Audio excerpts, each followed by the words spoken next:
Cole looks at everybody the way he does not want to be looked at. And that's not his fault because he's just trying to suss out if they're dead or not.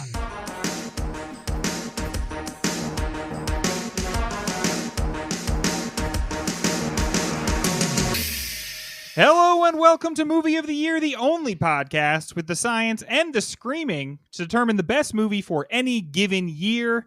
This season, we are focusing on 1999, part 2, because we did it one time already, but then we're like, you know what? Let's check our math. We have to go back in there, add in some additional movies, and see, do we still think that the 1999 movie of the year is Eyes Wide Shut? We're not so sure, so we're checking our math here. I am your host, Greg, and before we continue on, remember, this is a game show, so you're going to hear me giving out points. You're going to hear me talking about the score. How do you get points? Say something interesting about the movie, something thought-provoking, something simply provoking. Just provoke me. Just scream in my face, and maybe you get a point, or maybe the other guys will get points. Who knows? Joining me tonight, the contestants are, of course, Ryan. Hello, Ryan. How are you doing? Hey, Greg. Good to be here. I'm doing great. Thank you. How are you? All right. You know what? Thanks for asking. I'm doing great. Good. I'm doing great. Also joining me, Mike. How you doing, Mike? Greg, I'm doing great as well, but also you can never talk to anybody about me. Don't ask me why. Yeah. Just never talk to anybody about me. You know what? Let's consider that done. Let's just say pretty much that's what I've been doing. And our third panelist is from How Stories Work, from the Reclamation Society, writer-director of No Vacancies, and a dear friend of the pod, Jay Sherer. How you doing, Jay? It is a pleasure to be here. I feel like I am going to be third place in this contest, but I'm going to do my best. Yes. I'm here to try to do that as much as I can. Honestly, that's 1 point for trying your best, because... Also, Greg, I thought the rules of the season was every guest must be uglier than Mike and have a worse voice than me, and you are 0 for 2 on that one, my friend. So, you know what? I'm sorry. I have to start reading the contracts that you guys have me sign. Gentlemen, we are joined together to talk about a very special movie. Tonight's movie is The Sixth Sense. Jay, starting with you, what is your history with the movie The Sixth Sense? It's really interesting because I seen it when it came out. I saw it. I did not see it in the theater because I was not spoiled, by the way, which is kind of crazy when you think about this film. Yeah. And it was a surprise to me. I have to say, I did not predict the ending the way it was going to be. Absolutely loved it. And then didn't revisit it until you guys invited me on the show. I'm like, well, now I'm going to go watch it again. And I thought it was phenomenal, man. Like, I was thinking, like, okay, best movie of 1999. Like, I can make a really strong case for The Matrix. It's an amazing movie. And I watched this and I was like, holy cow, this movie is fantastic too. So it is just a brilliant movie, and I'm super stoked to talk about it with you guys. Awesome. Mike, what is your history with The Sixth Sense? Picture this. It's 1999. A young Mike has traversed the skies. It wasn't me. I'm now in Philadelphia, Pennsylvania. Whoa. I watch a movie called The Sixth Sense. 10 minutes in, the theater fucking erupts because I'm in South Philly. And man, I've never felt a high like that. Just a city being named and not being shat on is what all Philly wants. Was the Philly crowd got active when they realized the movie was going to be set in Philadelphia? Yeah, because at that point, we didn't know Shyamalan set all his stuff in Pennsylvania. Yes. I mean, but then, did I go to Bucks County to see signs? Yes, I did. Did I go to a weird old-timey place that like rich people owned and went to see The Village? Yes, I did. That's I heard Mike, you said earlier that that theater that you were in was so stoked that Philadelphia was portrayed as like calm and non-violent people that you guys tore the theater down in excitement. Yeah. Burned the motherfucker. Well, we were searching for a robot. Because I saw the movie Any Given Sunday in Queens, New York. And even though I was back east to attend my uncle's funeral, that is still the single greatest moment of my entire life. There was an entire a high school football team that was there, and they were screaming nonstop. And in the middle of it, someone stood up from like 3 rows in front of them and went, "Excuse me, could you please be quiet?" And gentlemen, they could not. They could not be quiet. Physically That team of incapable. 25 high schoolers could not be quiet during that movie. Ryan, Yes. what is your history with The Sixth Sense? I remember seeing it and thinking that it was a little bit, it relied on its twist. Yes. It was all just a 2-hour buildup, and Jay did not revisit it until this week. And I cannot, and also not the biggest M. Night fan subsequently, right? Like we might be at a little bit of a critical, if not commercial high, or Assance.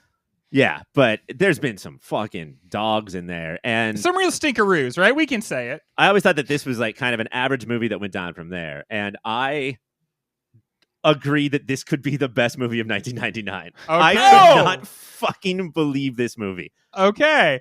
I will give my own history with it. I'm not like Jay's story, except I saw it in the theaters. I watched it, and I want to tell you, the other movie we're going to be talking about tonight is Fight Club. And my claim to fame, and I'm going to bring this up several times in the Fight Club segment, is that I predicted the twist in Fight Club. And I've always liked Fight Club, and I've always wondered if that was part of the reason why. I watched this movie, did not see the twist coming, and I got like aggressively grumpy about it because I didn't see it coming. And then I was like, I'm not even sure if that works. Did not revisit the movie for the 30 intervening years. And I'm so glad we're going to have a chance to talk about it tonight, specifically like having seen the movie one time where I didn't know the twist and having seen the movie a second time where I did. And we're going to definitely be able to get into the twist. I liked it way more this time than I liked it initially. And I've gotten that impression from everybody. Mike, what is your current updated opinion of this movie? I realized you said history of, and I just talked about how I saw it. No, dude, honestly, I loved it. I was riveted. In fact, you're going to get a point. My current opinion is, I love this movie. I always thought it was like one of Shyamalan's best, and did he peak too early? Going back, I don't think I got the nuances at all. At the time, it was like, I loved horror, but I was a baby. And I was just like, it scared me, so it's good. And now watching again, this movie, the performances are insane. Like, career best, which is great for one of the people and maybe not so great for another one of the people. And just the rules he sets up, there's so many little things that I was shocked how well, man, this Shyamalan kid, I think he could do a lot. Okay, so we all are broadcasting a very high level of enjoyment with the movie. Jay, I have to tell you, that's not always the way it goes for the guests. Sometimes the guest comes in and they're so stoked on the movie they picked to be a show of, and then immediately we're like, well, actually, this was not a very good movie. It was very disappointing. So you're going to get the cheery boys, but we're getting into it already. We cannot wait. We have to start talking about this movie, and we will just on the other side of this break. The Sixth Sense is the story of Cole Sherer. That's his real name. I didn't make that up, though I could have made that up because I'm very creative. Cole is a seer in name and a seer in reality, as quicker than you can say, I see dead people, he's already seen them all. Even over there, Cole. Okay, bud. Seeing dead people isn't the same as noticing dead people. You can't get them all. Lucky for Cole, he meets a child psychologist who specializes in kids just like Cole, and who also has the real-world experience, spoiler, of being a spoiler, ghost himself, spoiler. By the way, light spoilers for Sixth Sense to follow. Anyway, Dr. Malcolm Crowe is able to help Cole because he helps almost all of his patients, though the one he missed turned out to be kind of a biggie, but like I said, you can't get them all. This movie is primarily remembered for its twist and for the fact that the reception of its twist seemed to break the brain of writer-director M. Night Shyamalan. But is the movie more than just a twist? And what is the twist doing for the content of the movie, Mike? I think it is so much more than the twist itself. I do think it's smart, right? Like we've talked about Blair Witch a couple weeks ago, where its guerrilla marketing blew that movie up, even though the movie is better than its marketing, but maybe did the marketing overshadow the movie? Same thing. The twist is the word of mouth. You show up, you don't know who Shyamalan is, but you're like, Bruce Willis, he's not quipping, he's not cracking wise, and he's wearing a vest, and he's helping children. I guess I'll see that. But the twist is what spread the word of mouth, and people did I'm not going to tell you why, but go see this movie. And thank God the modern internet was not around, because people just screamed at what the twist was. But go for the twist. Stay for like the very thoughtful meditation on grief and what it is to communicate with other people in the world. Ryan, do you agree? Does the twist work? Is the twist the center of the movie? Do we remember the twist too much when we talk about the movie? It's like an hour from the center. It's towards the very end. But you dope. I think that the climax of the movie, like where it all comes to everything comes to a head that you care about, is Cole and his mom in the car. Yeah. And she believes that he can see ghosts. At that point, I was like, where's Toni Collette's Oscar? And the rest of the movie is just like fun. It's just like, oh, and look, and then remember the twist. It all comes down to that. I remember there's a Newsweek cover at this time that had M. Night, and it said the new Spielberg. And I just assume that's because like it's a genre movie that was very popular. Yeah. Right? Blockbuster genre movie.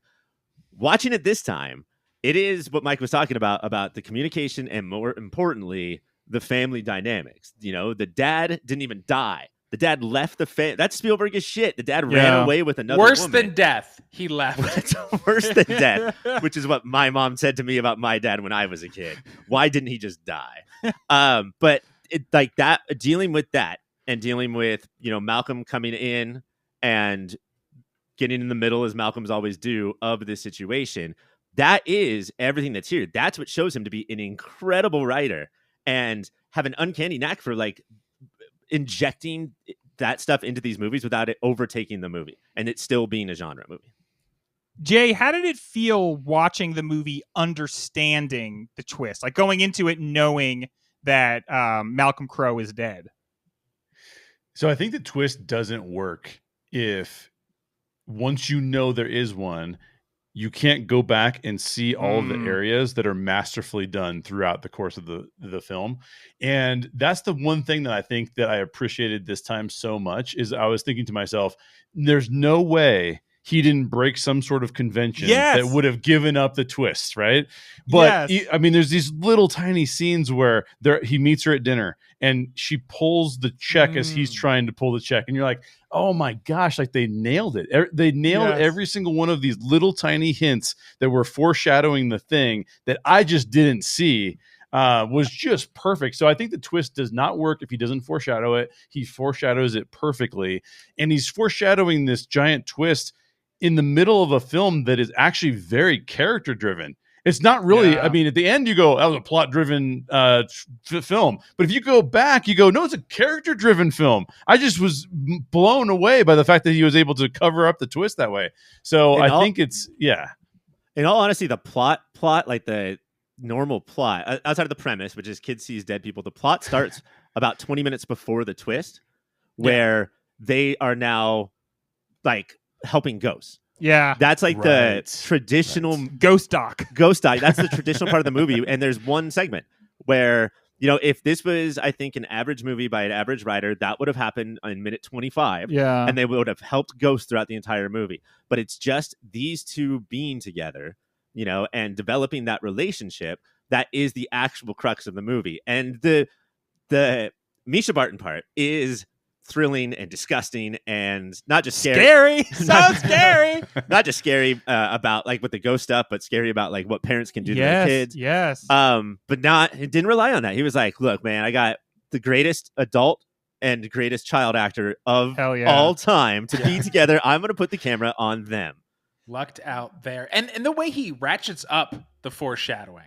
Like, it's easy to see when he's like, hey, in case morons, you didn't catch, and you go back to all the scenes. But, like, when Cole says, here's the things that happens when ghosts are there. Here's the things that when they're emotional. And he's a little kid, so he says when they're angry. And as the viewer later, like, it's not just when they're angry. It is emotional. It ratchets up.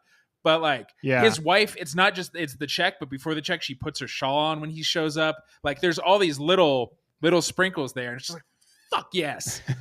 I think I was most interested to see the movie to check the math. The way Jay was talking about, like, I know you messed up here, kid, and I'm going to find the exact spot. And I was blown away by the fact that he doesn't mess up. In fact, he's very creative. He allows you to imagine that people are talking to Malcolm Crowe when they're not. No one addresses him. Nobody looks at him. But which for 4 guys like us, we're used to that shit. Like, we related to that immediately. All day, every day. All day, every day. But honestly, I will tell you, the thing that really blew me away watching it this time was that the first time you watch it, you're watching an adult trying to help a child. Mm-hmm. But the second time you watch it, you realize, and this is, I think, a major element of what the movie is discussing, is we think of adults helping children because children they're little and they're sensitive and they can't deal with the world and they need to be protected. But the truth is that all that stuff probably is true, but it's not just adults that protect kids. Kids spend every day protecting adults. Kids don't tell us what they know. Kids don't tell us who the creeps are. Kids don't tell us who the threats are because they don't think that we can take that information. And we'd lose our goddamn minds. We would, right? Because they know that they live in a world beset with dangers, but there's not a lot they can do about them. In the second time watching this movie, this kid is helping this adult ghost to understand what he is. And when you watch the scene, knowing that he's talking to a ghost, the first time he says to Malcolm Crowe, I can see dead people, you can tell the kid doesn't know what this is going to do to the ghost. Is this going to freak the ghost out? Is this going to like reveal to the ghost that he is a ghost? And then is he going to get mad? Is he going to change? Because he seems like a decent ghost so far. And you can see all of that because that's what kids do every day, right? Kids protect the adults around them. I think one of the most fascinating lines of the movie that I clearly did not remember was they don't have meetings about rainbows. Yeah. As long as you act the way that you think that you're supposed to, then you're not going to be in trouble or in the psychiatry office or whatever, right? And so rewatching this movie, it's not just about like, oh, M. Night, you fucked up there. It's, holy shit, how did you do this? Where it's obvious Cole sees, as a seer, sees that too much information would break Bruce Willis's brain. Yeah. So I'm going to tell you that I can see dead people. I'm going to leave out that you're dead, and maybe we can work on your marriage and your health before you go up or down or wherever he's going. And there's a lot of little hints there too, right? When he first is waiting outside to meet Cole, Cole runs away because he does. Yes, dude. He can tell who's dead and who's not dead. He clocks him from across the way. He sprints, and then when he walks, there's so many like good fade to blacks and just new scenes. Cole comes home and he sees his mom sitting across the living room from Bruce Willis, and he's just like, you can see him go. And sure, a normal little kid going through stuff doesn't want to talk to a therapist, but also a little kid who's so fucking tired of seeing ghosts doesn't want to see a ghost hanging out with his mom. And the movie invites you to imagine that you have, at that point, when that scene is over, if you quizzed people and said, did Bruce Willis and Toni Collette's characters speak to each other in this scene? Everybody would say yes. Right. Yeah. And the movie doesn't, here's the thing, the movie's not trying to trick you. It honestly doesn't pretend. It opens with the character dying. They show you this guy gets shot and die, and then they show you the rules for the ghost and how he is like following all of them. They show you the fact that he's always wearing the same clothes, that he never talks to anybody or touches anything. Like the movie actually isn't trying to hide it. When you know the twist going into it, you can see all the ways the movie is actually revealing it every chance it gets. But we're not expected to see that in a million years, and so you don't like. Just like ghosts, we see what we want to see. Boom! Oh, Michael. One change I would have made is Bruce Willis gets shot in like the kidney liver area, and then you can see him sort of holding it throughout the rest of the movie. How different would it have been if he just took a shotgun blast to the face, and then he's just walking around saying like, why is everybody being so weird? And he just looks like Spawn up here? Yeah. Would that have made the twist better or worse? Yeah, dog, we know you're dead. You have no lips. Like, we can tell that you're not doing okay. So we have been focusing a lot on the twist. Is there this feeling that the excitement around the twist maybe broke M. Night Shyamalan, though? Like, is he moving away from his strengths the rest of his career because this one twist did so well? Because I think immediately after this is Unbreakable, which smarties of us fucking love. But it did hit sophomore slump, and people are like, where was the twist? Was water the twist? It's like, no, water wasn't. What? Shut the fuck up. That doesn't even make sense. He was just trying to make a movie. And so after But wait, that, isn't the twist that that Professor X is... He's talking about the signs now. No. I was talking about... Hey, dude likes water. I was talking about Unbreakable. But yeah, the actual twist is glass. Is the I forgot about that actually. Yeah. He wore purple. We all knew he was a bad guy. But I do think, like, you could have thrown that out. That feels sprinkled in, but then, like, it does feel like he chased it for a long time. He's like, I guess each thing's the twist. The village is going to have 5 twists. Yeah, it feels like that. What makes this twist work is that it is like a perfect element of the story. Yes. Like when we focus on the twist, in a way, we make it seem like a gimmick or a gadget. But truthfully, it is a great piece of art because it really allows us to see the movie in 2 different ways, and it makes it like 2 completely different experiences. But he just wanted, I mean, it's just that sugar high, you know, you just want to have that in every single movie after that. There's another scene I want to bring up that is very Spielberg-esque to me, which is Toni Collette and Haley Joel Osment are having dinner, and somebody moved the grandma's pendant. And he's going to tell the truth, and he's going to be like, no, I didn't do it. And her dialogue to him is just like, I don't know if you noticed, but our little family isn't doing real great right now. And it's going to fall apart even more if we don't communicate, which that is hitting the theme on its head. Like, I do think that is the biggest part of the movie, or the theme of the movie. But crazy mom dialogue to a kid. Yeah. And also, like, just pinpoints exactly what we're doing here. No scene in M. Night history from then on forward had any of the character moments, or attempted to, that one scene had. Yeah. Interesting sort of like resonance across time with Toni Collette as the mom in Sixth Sense versus Toni Collette as the mom in Hereditary. Yep. And the nihilism of Hereditary versus the sort of like, there is some sort of like spiritual redemption in the Sixth Sense, right? Like he saves himself by saving Cole, and they're able to like come together, and they're going to like save other ghosts. The line from Hereditary that like just always rings in my head is like, maybe if something good could have come of all of this, but like it didn't. It's just a shitty thing that happened, and there is no good. Like there's no message, there's no growth, there's nothing. All right, let's go for a score inspection here. Mike, it looks like you're coming in at 8 points. Jay, you have 5 points, and Ryan, you have an early lead with 9 points. I've also talked the most, so hell yeah. You know what? That's how you get points. It's called the gallop, and you just go. You just say things, and the whole time I'm marking points. When we come back, we are going to talk a little bit more about The Sixth Sense. Does The Sixth Sense have anything on its mind regarding death? How we deal or don't deal with it, or what it all means when we die, or is death just scary and cool, Ryan? No, I think that it is talking about our ability to deal with death and how.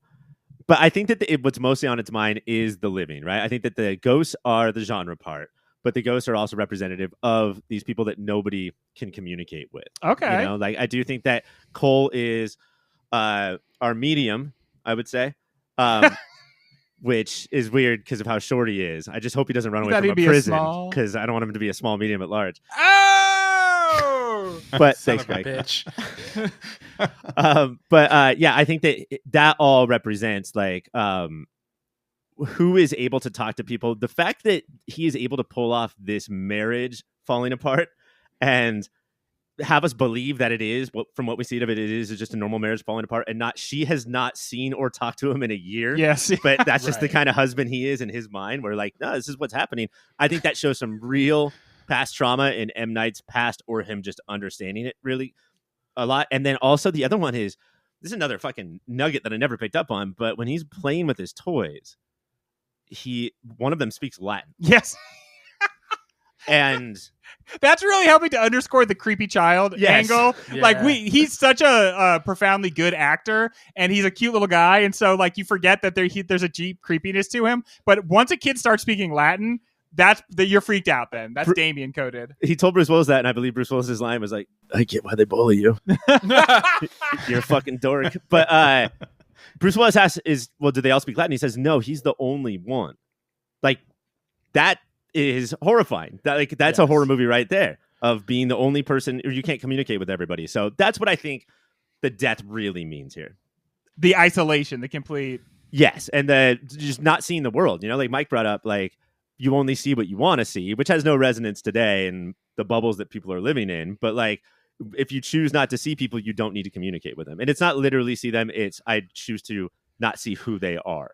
Yeah. So therefore, who would I even communicate with anyway?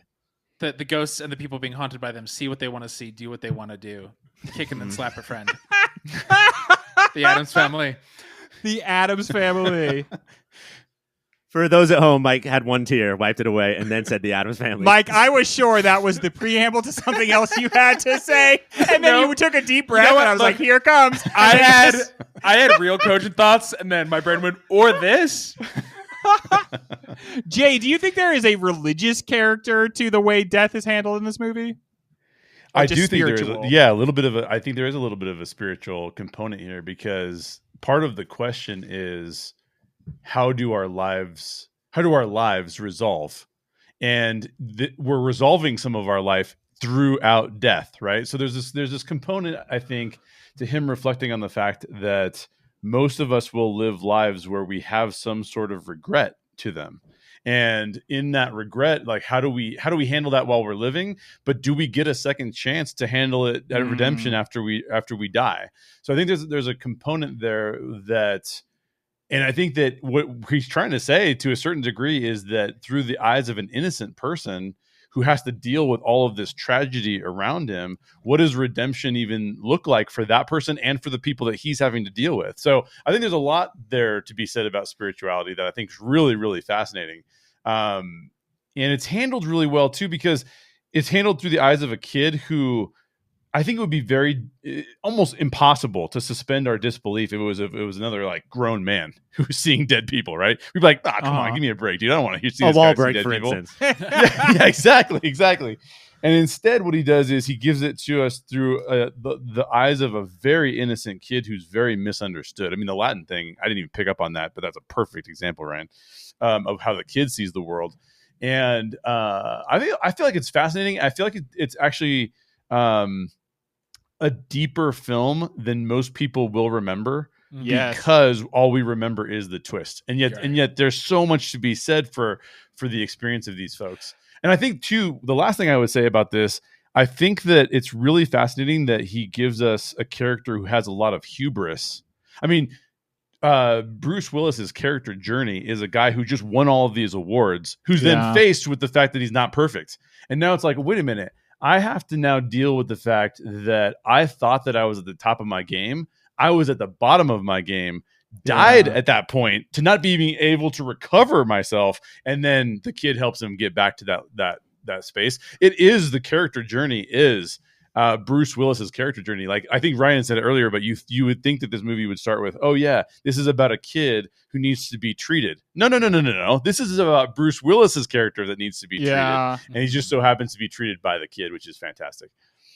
Was it a missed opportunity not to have? Do we start with Bruce Willis? He's bleeding out on the bed, and he looks up at the camera and he goes, "You're probably wondering how I got in this situation." Record scratch. Do we miss a little bit of an opportunity there? Yeah. And then at a certain point, we see the kid ghost turns around and Cole says, "They bleed now." You gotta, Mike. You have to do it every time. I need you to. I think. Going back to like death and grief, death is obviously like the ultimate grief, but this is about all the things that haunt us. Is because Cole's dad did not die, but Toni Collette is haunted by the broken marriage, the lack of her partner, her own misgivings about can she handle her weirder little kid. It's obviously never the kid's fault, but in this one instance, it is the kid's fault, right? Cole has really bad vibes because he can see dead people. And so the dad's like, I gotta just. Dad's like, I'm like a party dude. I'm out. Right. Mike, don't forget, never knowing if her mom was proud of her. Oh yeah, right. Because she just stole that busy bee. The teacher is haunted by his past, and so that's like why Cole is unsettling. Is not just because he sees dead people, but he has access to knowledge that everybody is haunted by and is constantly trying to push away and push down. Yes. And so a little kid who looks into your soul and can, like, everybody can tell, though Cole looks at everybody the way he does not want to be looked at. And that's not his fault because he's just trying to suss out if they're dead or not. but he has a real not X-ray vision, but like he peels you away when he stares at you. He's got to visually pat down the environment constantly, Yeah. right? He's got to because they might be coming at you from anywhere. And then going back to Mike's bubble thing about how we only see what we see, or what we want to see, Cole also has information from the ghost that this is where people were hung. Yeah, dude. And the teacher does not want to hear that. He's like, well, that's actually not true. This was full of lawyers and lawmakers. Yes, they did the hanging, motherfucker. Cole's like, yeah, they did that. That was one way. Nobody wants his information because they only want to see what they want to see. Yeah. They want the history that they already know and are comfortable with. And that's very ahead of its time, right? I mean, it's pretty soon in this country, it's going to be illegal to talk about things from our past that don't make everybody happy. Right. So I feel like the movie's just getting ahead of that, right? You don't want to hear about the courthouse hangings. Let's focus a little bit on horror. I remember this movie being deeply, deeply scary. Is it a horror movie at all? And is it scary? As someone who has done a lot of drop off and pick up at schools, the way that Toni Collette dresses. You're mostly just picking up, though, right? Yeah, that's where the moms go. Toni Collette in this movie, a single mom, and her like floofy collars and her leopard print. Dude, she's so dramatic. I love that shit. What a fun mom. Baby. Mike, is this Philly dress or did she come in from New Jersey? I am what I am. I'm from the era I am. So, like, what is it about 90s Philly that is 1970s everywhere else? I don't know. I can't tell you if that's how the rest of the country was because that's where I was. But fucking yes, it's so weird what a timeless. It wasn't all neon. It was mostly this weird vibe. But I think it's very smart. Like Peg Bundy vibes. We grew up with the like interior design of the 70s because that's when it got locked in, and then it was like it was just old and faded by the time we grew up. To answer your original question, Greg, Cole having to pee. That's fucking horrifying. Oh, just his little. He uses the jump scares so judiciously. Yes. And you could tell we only saw him when he came out looking to pee. He looked very nervous. You could tell by the way little Haley Joel Osment ran. Cole had been sitting for an hour and a half being like, oh, that drawer opening bitch is going to yell at me if I try to pee right now. And of course, bell ringing horror scene is when he's in his tent. Yes. The thing about Ghost is for the most part, you can just not go to where the ghosts are and you'll be totally fine. But unfortunately, Cole is like a ghost detective. And so they come to his office to meet with him, and Misha Burton like just showing up in his tent, and then it collapses, but it collapses around her, Freddy Krueger style, so you can see her outline. Oh man, most adult ghosts respect blankets and the sanctity of them. Little kid pop-off goats are gonna do what they want to do. Kick and slap a friend. The Addams Family. Fuck, I had a real point. Part of what I think makes the horror work, and just and going back to when I first saw it, is when he says, here's what happens when there's ghosts around. It feels very cold. Your neck stands up. That just happens when you're generally scared. That still happens if I take out the trash and my little light doesn't go on. So Shyamalan's so smart to be like, I'm just going to say all the things that do when you're afraid that means ghosts around. And that scares the shit out of everybody watching this movie.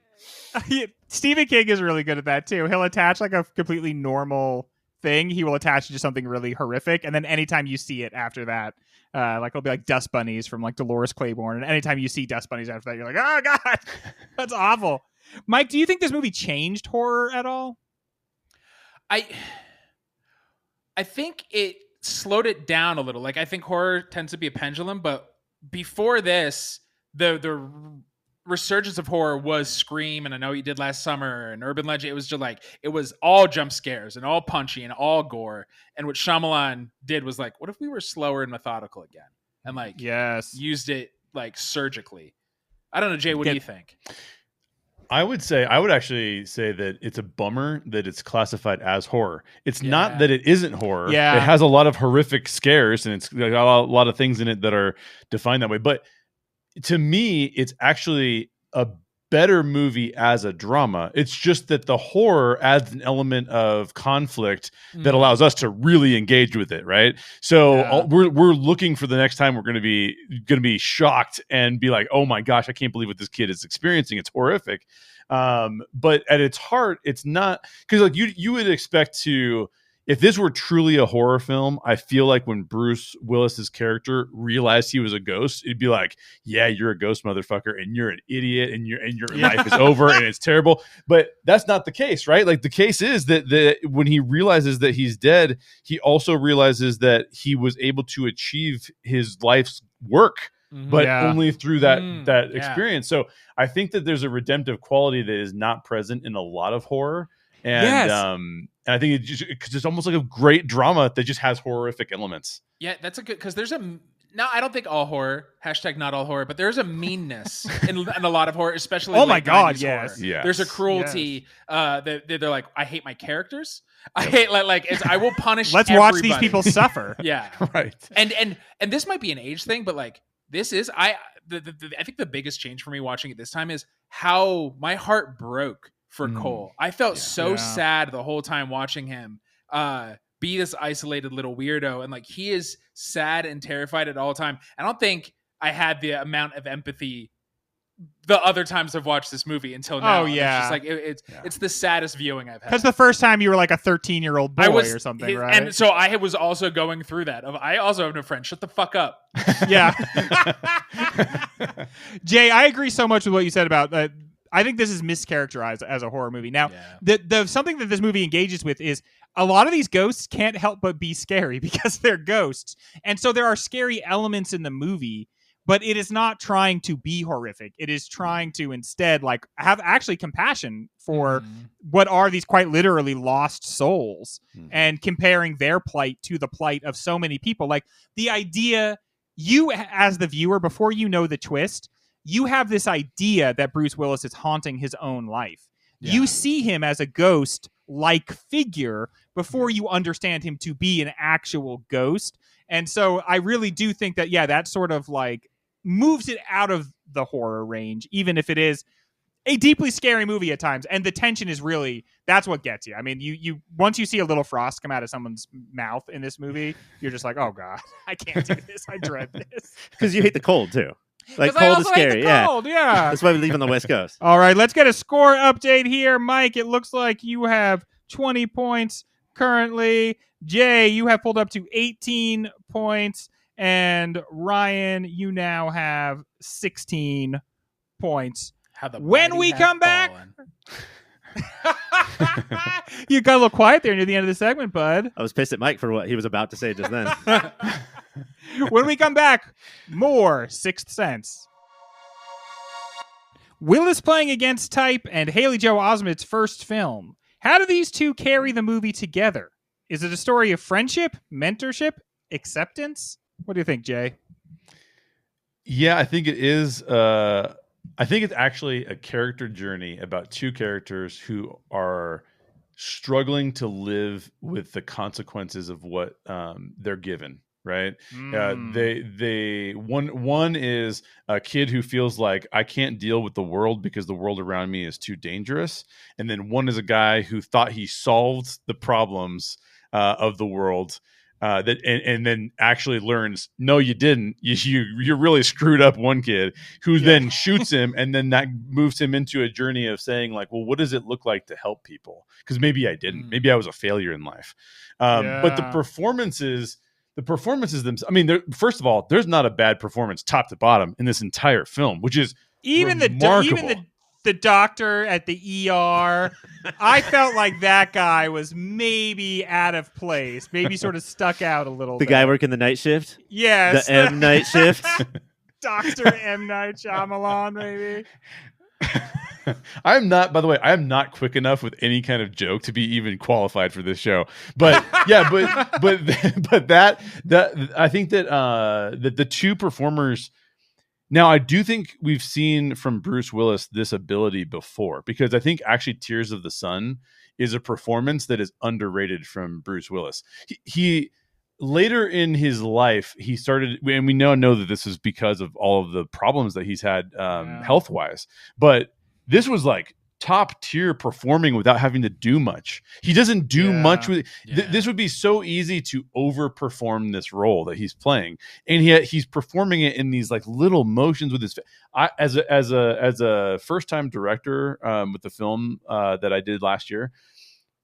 I love actors who can just perform with like face twitches and you know exactly what they're feeling and why they're feeling it. Yeah, less. And he delivers that performance. Well, then Haley Joel Osment has the freedom to do more. And we need him to do a little bit more. And I think that both performances are fantastic. I mean, Ryan mentioned Toni Collette earlier.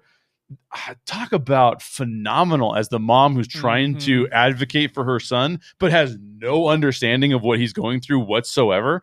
How do you help a kid that fucking sees ghosts? I mean, like, you're not prepared for that. Where's the manual? You can see her want to say in all of these meetings with live and dead people, she wants to say, I'm scared too. Yeah. I also think he's freaky, but like her trying to get him out of that closet that he's locked in at the top of the stairs, that's fucking parenthood. Like, I'm gonna go grab an axe and chop this down what I didn't understand she didn't do is not kick those other two kids down the fucking stairs. Right. Yeah. And that's why that other shitty mom, there's a kid freaking out in your weird, creepy servant's closet, because that is how fucking Philly old houses are. And the mom grabs her piece of shit birthday kid, who is not screaming at all, but I think she knows her kid's a sociopath. So she's like, well, I gotta protect him from the mama bear who's running up the stairs right now. If we were to do like a Rushmore of Bruce Willis characters or performances, right? I think that it would probably go Die Hard, and then just Die Hard again, just to have it be on the list twice. Yeah, and then you'd sort of pause a little bit, and then you would come up with like some Die Hard minuses, right? Maybe someone would remember Pulp Fiction is there, Die Hard, Die Hard with a Vengeance, Die Hard after Pulp Fiction, etc.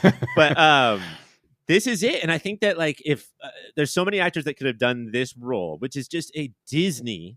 It's like Touchstone, right? Like Disney fucking genre, dump it in August movie.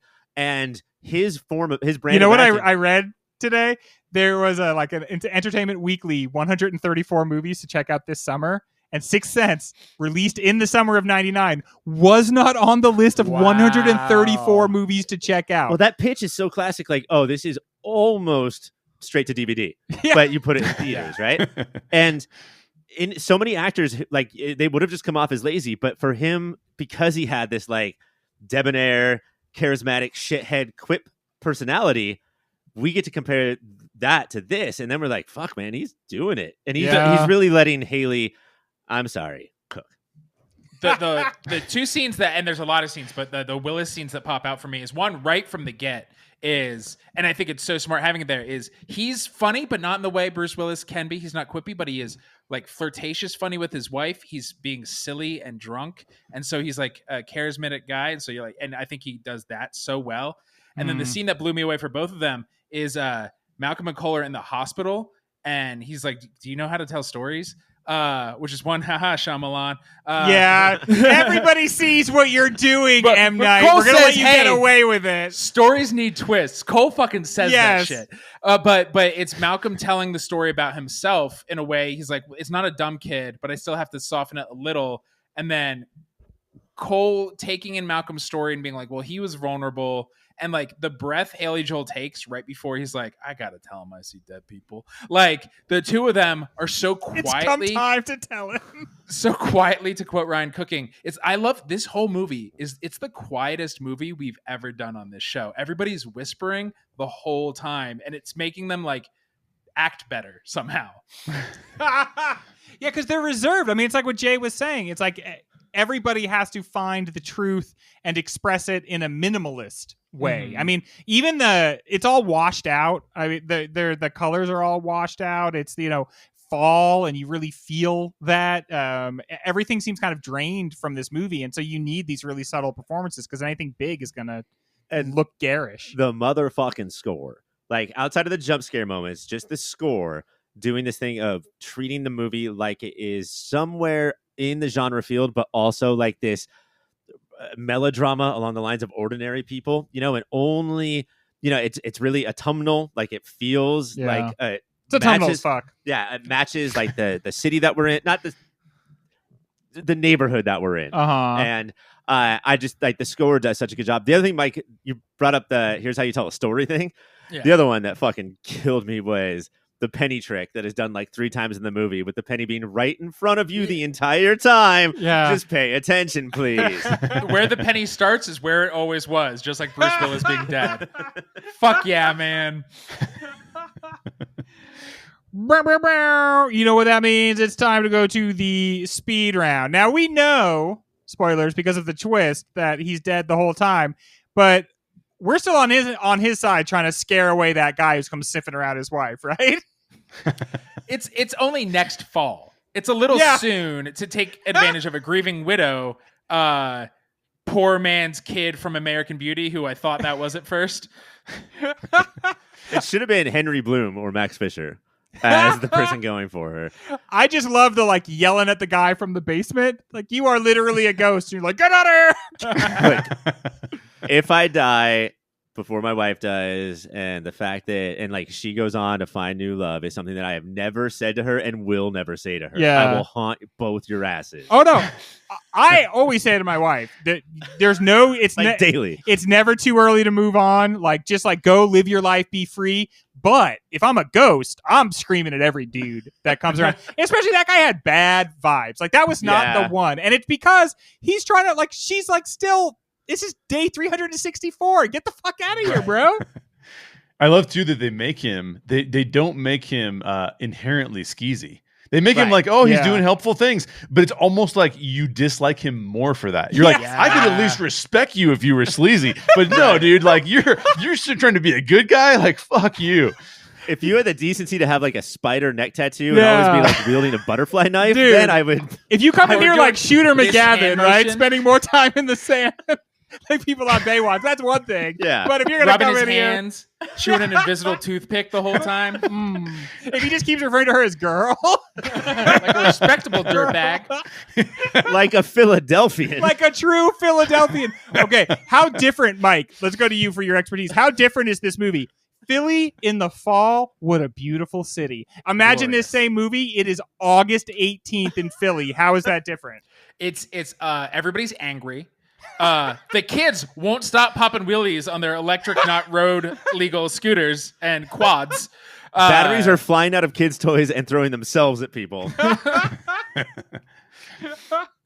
How many plays does this fucking school put on? And how does Cole's learning to help ghosts hurt Tommy's standing at school? Oh, it's not great.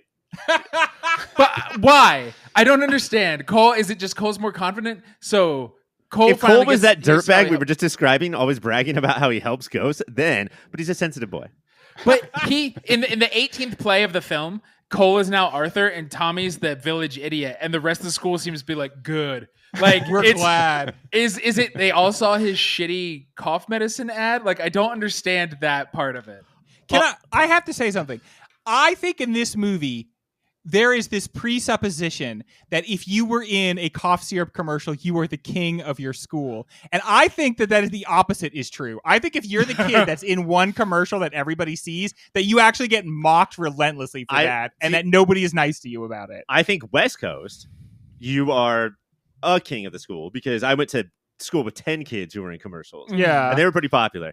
I think in Philly, if you act like that in a fucking... Dude. I can't do that. Well, in a cough syrup, and there's a reason they're at a school that wear clip-on ties. Real kids would fucking murder this guy. I'm gonna make you a ghost, bitch. This movie uses a lot of red imagery. Did you find yourself thinking like, this is artfully done? Or were there moments where you were like, okay, I see what you're doing here. Stop it. I mean, it uses a lot by using it very sparingly, but very obviously, right? So I love the red doorknob. I love the balloon shot of the red balloon going up. That's when I was like, oh, he's doing something, but I like it. The red doorknob was like, not only is this too obvious, it's ugly. It doesn't go with anything. It is funny. They show him. That's like where his office is, or that's where he's doing his work. But it's interesting because it's the basement, and it's like just some like crappy corner of the basement. So clearly she just moved his shit down there.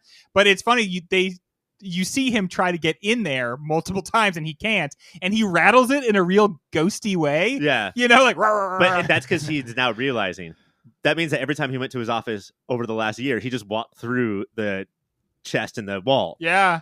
Well, that's the thing. This movie gets away with something that could have really derailed it, which is they don't rely on it really, but he only sees what he wants to see. So that allows them to we never have to see him go through a door, but he must literally just push through that door or stop existing and then start existing on the other side. We always see him walking.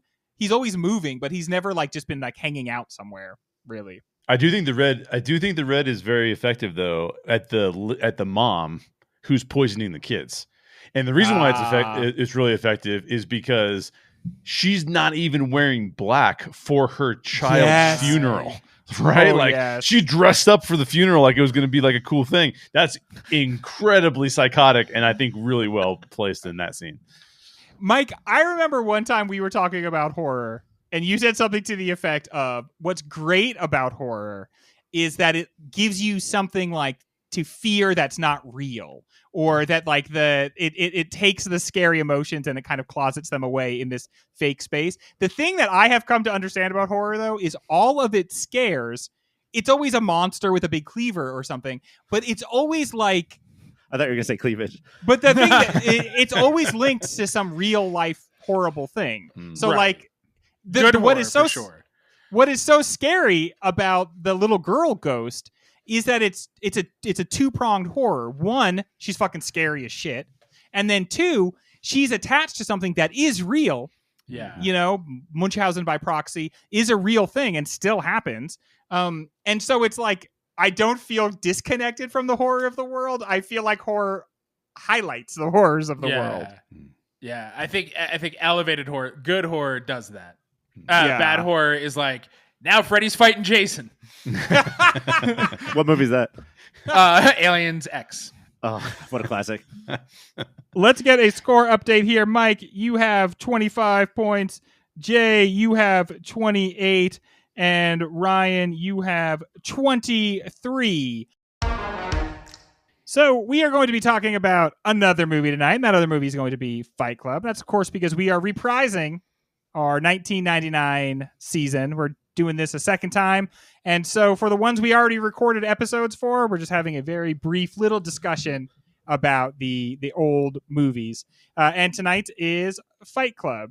Based on Chuck Palahniuk's novel, which critiques late 90s era masculinity, David Fincher's Fight Club may have had the biggest impact of any movie we are discussing during this season. Following the slow descent of Edward Norton's character, simply credited as the narrator, into delusion and madness that masquerades as a return to simplicity, violence, and destruction as strong medicine to purge the sickness that modern culture has fostered. Stylized, cool, sexy, and hypnotic, it's not always clear what the movie is celebrating and what it is critiquing. When we discussed it last time, we referred to it as alt-right club, we questioned its motives, and we were not always comfortable with a movie that we had loved as young men. Being even older men now, how was it to return to this movie after feeling all sorts of ways about it, Ryan? To me, and I remember my feelings back then. This was 7 years ago. Yeah, so we did this in 99. We hadn't seen the movie for a while. I remember this one in particular. We had not seen the movie in a while. We were all excited to watch it. And then we were a little, surprised. And I want to say it was our first episode of Movie of the Year ever. Yes, it is. This is the original episode. And I remember being angry at it and blaming people for how they took it. Yes. And now to me, this is just the Fincher show. And I was enthralled the entire time. A movie that this is probably the movie even more than I dare say Billy Madison I never have to watch again. Yes. This movie is burned into my eyes like fucking Adam Scott burning how he's not severed into his eyeballs. I know this movie back and forth. And to me, this is just I'm going to make my generation's Mean Streets with the camera and the music and the the temperature of dudes at the time. Mm-hmm. And to me, that makes it enthralling. And I'm choosing to ignore what people got out of it. Yeah. Mike, do you agree that it seems like we responded to the way in which other people interpreted the movie more than we did to the movie itself when we talked about it last time? For sure. I think because we were all surprised. Yes. By that. And so I went in arms crossed, fuck this movie. And very similar. I was just like, Well, this is one of the most technically proficient things we've ever watched on this 7 years of this show, and yeah, from a directorial level, the editing, the performances are phenomenal, and that's part of the problem. That was part of a problem when we first did it. Is it is with other people, but it's that Brad Pitt is so captivating and looks like Brad Pitt that you fall in love with him and don't hear like it's supposed to be bullshit drivel that's coming out of his mouth. The first couple of things is, hey, we don't connect enough. Yeah, that's how they get you. These fucking alt-right influencers. They start off seeming a little normal, and then you go down the hole because you're already isolated. And so, but that's not the movie's fault. That's not Brad Pitt's fault. So yeah, it's yeah, damn, it's a pretty good movie. Yeah, I totally agree with that. I had the exact same feeling, and now I think what I've been reduced to is I'm not totally sure how I feel about the movie, because it's not the movie's fault that people watched it and kind of got all the wrong ideas. I think there's a way in which the movie maybe does fault in how it critiques what it's trying to critique. Like, I think that you could say to Fincher, if you wanted to really critique Brad Pitt's mindset in this, Tyler Durden's like whole ethos, couldn't you have made him less attractive by the end of the movie? Yeah, or like, I know you want to cast Brad Pitt, but like, what if it was Michael Stuhlbarg? Or like, what if John Turturro, who would have done a great job, but like Turturro would have killed by the end, you're like, I don't know if I want to be this guy. but like, we just talked about The Sixth Sense, and we talked about how it was a kid and a adult helping each other. This is the worst part of this. Like, the connection to me isn't the twin or the twist at the end of both movies. It's how the kid and the adult, so in this case Brad Pitt as the kid and Edward Norton as the adult, and he just buys in. It's like if Bruce Willis by the end of the movie just put like a propeller hat and a lollipop in his hand and he was like, I want to be a kid now. Like, the shit that is spilling out of Brad Pitt's mouth is like obviously terrible, and he's like, well, I have to go along with it. Yeah. The book itself is like a critique of 90s era masculinity. Do we feel that in the movie? Like, do we feel that it's making some sort of commentary on what manhood is or what it should be? I personally think it is. I think Fincher is largely a misunderstood director by general audiences. And it's because of the same reason that you guys just talked about, right?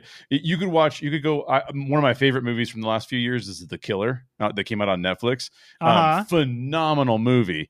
And I think a lot of people are like, oh yeah, like the happy ending is that he's learning empathy.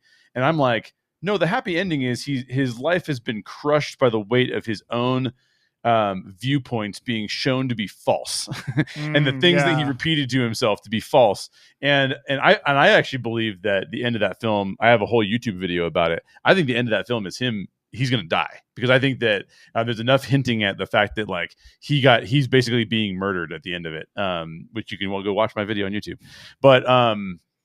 But yeah, I think that this movie does an effective job. Fincher always does something that I think Scorsese does really well too, and that is he makes the characters somebody that you're like, if you're a sociopath, you don't get the message. You just think these guys are cool guys, and I'm supposed to love these guys.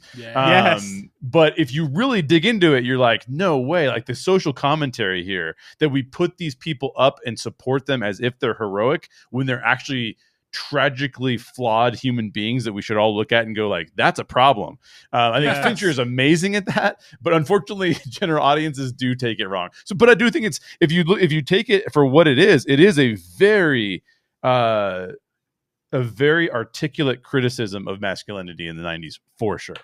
And it's like looking in both directions, right? Because it's like a critique of masculinity up until 99. And like, it's also very much a roadmap for where masculinity is going to go over the next 20, 25 years, right? Like, I mean, its predictive powers are part of, I think, what we really responded to negatively last time was that like the movie had really clocked the era we were living in. And so we felt like almost like it was responsible for it. And it's not, but the interpretations of it in a way kind of are. Mm-hmm. I also think it has some of that issues that I always go back to Empire of creating incels. Yes. Which is like how Han Solo treats Leia in that movie is like, that's how I should always treat women, Uh-huh. and they should still want me. And you aren't Han Solo, and you don't look like Harrison Ford. You don't have your own Yeah. spaceship. Yeah. Like, And- you could treat a woman that way if, like, you are a smuggler with your own ship, brah. And Are this, you? This movie has a lot of it of like, if you look up to these people and you treat people like this, you could. There are people who get away with it. It's not you though. Bro. Yes. It won't be you. Yeah. Yeah, I was struck this time by, like, I thought Brad Pitt was too seductive the last time we watched it, and that in just him, He's a basically, fucking moron. he completely ruined like the balance of the story. But this time around, I was like, no, that's exactly what he's supposed to be. He's Right. supposed to be too seductive. It's He's the supposed danger of the seductive. Yeah. Yeah, right. You invented me to be this guy, to fuck like you want to fuck, to look like you want to look. I guess more than anything else, I'm surprised. The reason we redid 99 is to see if we missed the mark anywhere.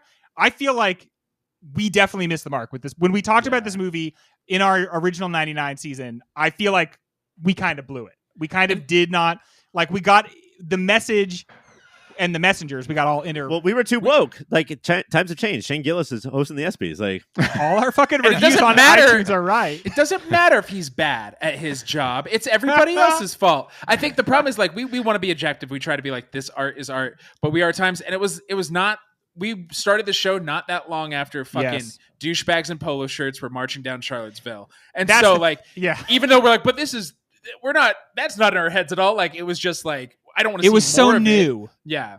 and each one of them, 9 out of 10 of them had a Fight Club poster in Yeah. their room. The other one had a Devil Wears Prada poster, but he'll won't mention it. Well, I mean, the other one that screams out at you from 99 is the absolute, like, complete misunderstanding of the Matrix, right? The fact that Red side pill, blue pill, would yeah. say the red pill, blue pill stuff, and you know the because they are so in favor of transfeminism, I suppose. But like That's what I assume. Anytime it says I've been red pilled, I'm like, good for you. Good for you, man. Honestly, live your truth. I love it. But I feel like we live in the world that the misinterpretation of movies from 1999 built. Not the movies themselves, but just the stupid idiots that were fans of them. There's another thing too about this movie though, where like if it's too intoxicating, I want to get away from it. And as they get intoxicated by like the men rule thing, I get intoxicated by the filmmaking. It's like this seems so fucking engaging and perfect, and like I've seen this movie 30 times. I'm locked in right now. Therefore, it can't be good. At least not good for me. It can't be like good calories, right? And the music, the score for this is amazing. I think it's the Dust Brothers. Dust Brothers, yeah. Yeah. Oh my gosh. Every moment is like perfect. And again, it's also like musical heroin or something. Like you're hooked on the score. When from the those second two you hear walk it. into Lou's bar, and there's like that as Yes. they walk. Fuck. Or when they're trying to pick a fight with everyone, and it's like, Yeah. they're like most I'm gonna punch someone in the face music you've ever heard in your entire life. One of the best And then, montages in cinema history. Yes. Couple real quick things. I love how that priest becomes a part of Project Mayhem. Yes. He's there in the front row. And then I probably brought this up last time, but I can't believe this is in the movie where at the very end, Edward Norton says, I still don't know what to say. And Brad Pitt walks off screen and says, oh, flashback humor. Hilarious. What the fuck are we watching? So what do we think? Do we think that now this like redeemed Fight Club with our new understanding of it, like we were wondering if there was going to be a big jump forward for any movie. Fight Club has taken it. Do we think that it's got a puncher's chance now, Mike? Yeah, and it has a puncher's chance. I think we're all. There's like dozens of people I have to go be like, hey, remember when I said fuck Yes, Fight Club? I know. I removed. I'm that. sorry. I was media illiterate, I guess, just like 6 years ago. But in a different way than most people who watch Fight Club are media illiterate. We all contain multitudes of illiteracy. Too many multitudes. But yeah, I would say that the biggest shock of the season so far is that while watching this, how my arms unfurled. I was like, wait a tick. But also, I have no arguments if you hate this movie. Well, to Like, give I you guys totally credit, though, to give you guys a little bit of credit, because Thank the same you. thing happened with Joker, right? Like, the piece of art itself has something poignant to say about society and the way that society is creating its own problems, right? Yeah. Same thing with Joker. But I do think there's a natural and positive reaction to say, wait a minute, don't misinterpret this. Because if you misinterpret it, you take us down a path that is incredibly dark, that the movie's trying to tell you. The movie's screaming in your face, don't go down this path. But you don't have the mental capacity to interpret it that way. And you think, no, it must be repeating back to me because American movies do, that I am cool and that I am the hero. And therefore, I will be cool and the hero. You're watching somebody gone off for Loco and you're like, I want to be that kind of mess. I want to do that. Even though everything about their bearing is like, don't drink a Four Loko. Exactly right. So I think I would defend you guys in saying, even if you come out and say, I really hate this movie, it's not that you hate the movie. It's you hate the way that culture interprets the movie because it just wants to do the dumb thing instead of the smart thing.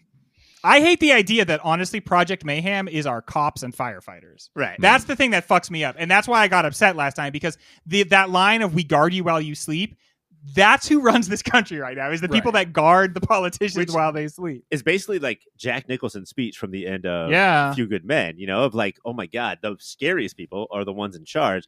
And I think there is an argument that there is no scene scarier in Sixth Sense than the one in Fight Club, where the cops are like, "You're so brave, Tyler Durden, for doing this. We don't understand why you're doing this, but you clearly need to get your balls chopped off." And that whole feeling that Edward Norton has, that I think that all of us it's growing in us of like, well, then who do we go to then? Like, what the fuck? Who is the authority now if everyone is Tyler Durden? If everyone is fucking Joe Rogan, this is scary. Yeah. Well, that is Fight Club. I see big things in its future, big things in America's future. When we come back, we're going to return to talking about The Sixth Sense. Welcome to the Pop Filter Hall of Fame. Ah, yes. The recently re-hallowed halls. Did it get re-hallowed? It got re-hallowed just recently. We've got a little budget for re-hallowing. And so that's that new re-hallowed smell. I see, Greg, that you replaced the pews with older pews. Yeah. Well, when you're getting re-hallowing, you have to get everything older. Yeah. Otherwise, yeah. Anything new. Hallowed. Yeah. Anything new will start vibrating super fast and then just shoot up into the air eventually. But here we are, and it is Hall of Fame Audit Day. It is a little known fact about our Hall of Fame that we do not simply just vote people into it, but that we occasionally will we'll take a look at some of the people and we'll ask ourselves, do we still want this person in our Hall of Fame? We each have 2 votes. We can vote people in or we can vote people out, depending on how it goes. And I am going to put forward a name. And I'm not saying I want this person removed from the Hall of Fame. I am saying it's been a long time since we have unanimously voted this person into the Hall of Fame. And I want to know if we still stand behind that decision. Is it Mike? Yeah, I'm terrified. Ryan and I are on the same wavelength because I was just like, why would you do this? The 9th ever inductee into the Pop Filter Hall of Fame is one Lin-Manuel Miranda. And gentlemen, in a world in which our celebrities, male especially, stand accused of so many crimes, I will tell you, I'm not sure the crimes Lin-Manuel Miranda stands accused of, except for perhaps being cringe. But I will tell you this. We hold him in higher esteem than most modern people would.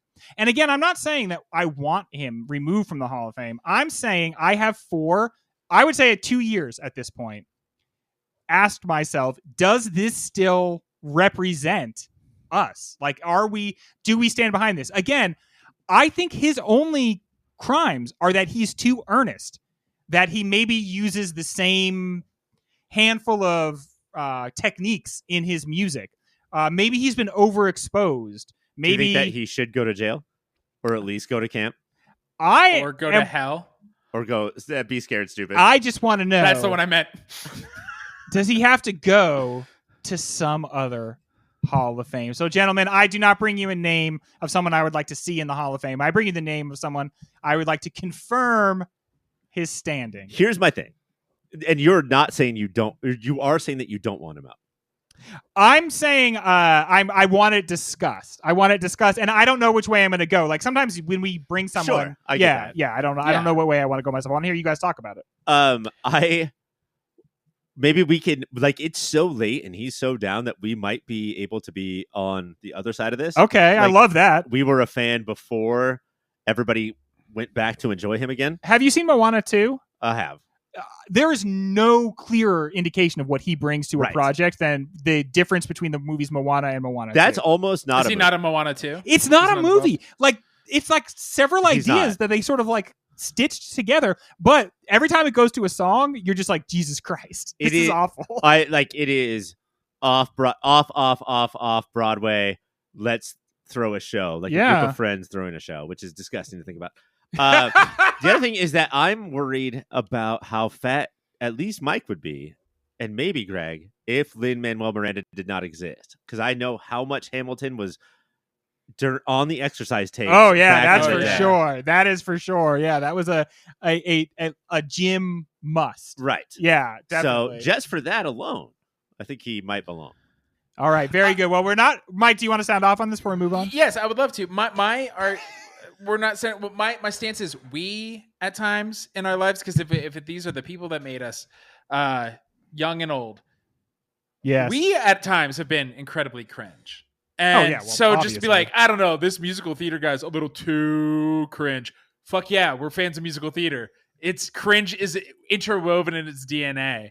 And just for the pendulum of how earnest or ironic we want our celebrities to be, and right now we're back to be like, what if nothing mattered? I don't know. I'm gonna.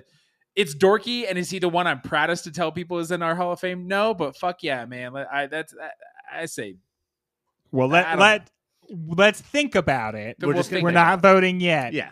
Now let's get some names of people that might be his. But I love this change. You Yes. can elect somebody new or kick out somebody old. Yeah. Two votes.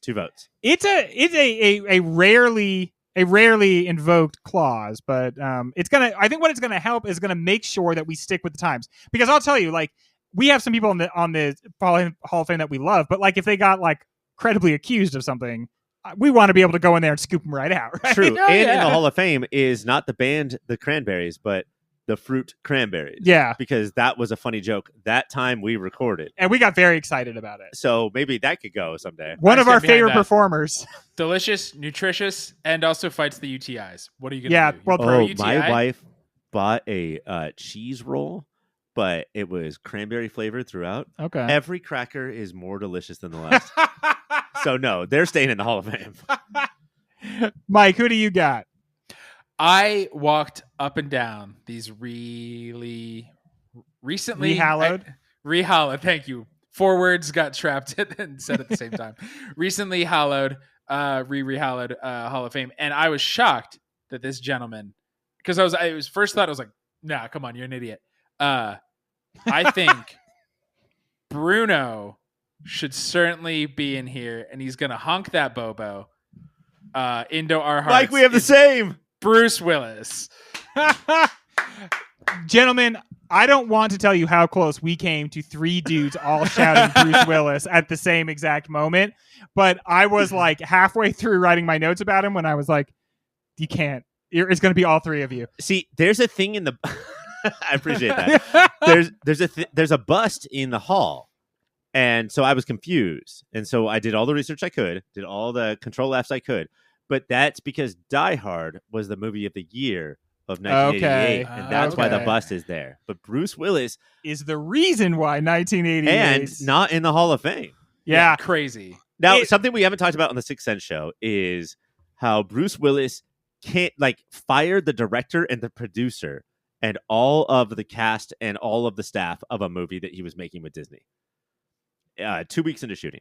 And they said, that was $18 million you just flushed down the toilet. And also, it's like putting your computer icon in the recycle bin and then your computer disappears. Like, there's no movie now. So they asked him what he wanted to do. And so what he did was, instead of making $20 million for 3 Disney pictures, he would do 15 and pay that back. Wow. And that was The Sixth Sense, Armageddon, and Disney's The Kid. You guys remember that one? Vaguely, yeah. I remember there's a stinker attached to this, but I couldn't remember why. Here's an interesting thing. Recently, NASA Nassau. decided they were going Nassau to try to County. deflect an asteroid, and they ended up just like knocking a huge chunk of it off and not actually deflecting it the way they wanted to. Do you want to hazard a reason why, Ryan? Is it not just Armageddon, but Ben Affleck's commentary on They Armageddon? didn't have fucking drilling specialists. Ben, that's why you need the drilling specialist, buddy. It can't just be anybody. And NASA knows how to get there, but they don't know how to drill the friggin' hole. Speaking of Ben Affleck on Armageddon, the greatest director's commentary of all time, we're going to do the Limey soon. Yeah. And please, guys, have the time to watch the director's Is that true? commentary for the Limey, because it's Soderbergh and the author, or the screenwriter, and the arguments they get into over Nice. Soderbergh's Hell stages. yes. Hell yes. sounds Okay. great. It's so contentious. That sounds very, very interesting. It all sounds like the kind of thing that would cause me to turn it off multiple times because I got like, Definitely watch the Limey hyped. first. Right? yeah. But Nope. what I was going to say with the Disney story is Mike, because he's so young and virile, is his Bruce Willis, Sixth Sense, and Armageddon, Oh. which is a different superstar than Die Hard and then Hudson Hawk and Last Boy Scout and Moonlighting. Like, Can I be totally frank with you? My Bruce Willis is Moonlighting. Is That it? was the first time I ever remember. He was so funny in that, dude. That was a good show. I've always meant to turn it on when I'm about to fall asleep, but like I want to listen to his quips. you know? Yes. Yeah. I hate to be this guy. I think the first Die Hard movie I saw was with a Vengeance. So Oh. that's But my it's so Bruce good Willis. though. It's better than 2, and it's Yes, up there I- with 1. I know I've seen 2. I cannot remember a second of it. Airport. Airport. Jeremy Irons naked doing like Tai Chi or something. No, it was Keep talking. You got my Jeremy attention. Irons was the bad guy of 3. Oh, sorry. The bad guy of 2 was the guy who played Death in Bill and Ted's Bogus Oh, Journey. okay. Wow. And he's the one who's naked. in He's Die Hard naked. 2. Death? Okay, excuse me. So That's- Ryan, I- am I to understand that you also have Bruce Willis? I do as have your- Bruce Willis.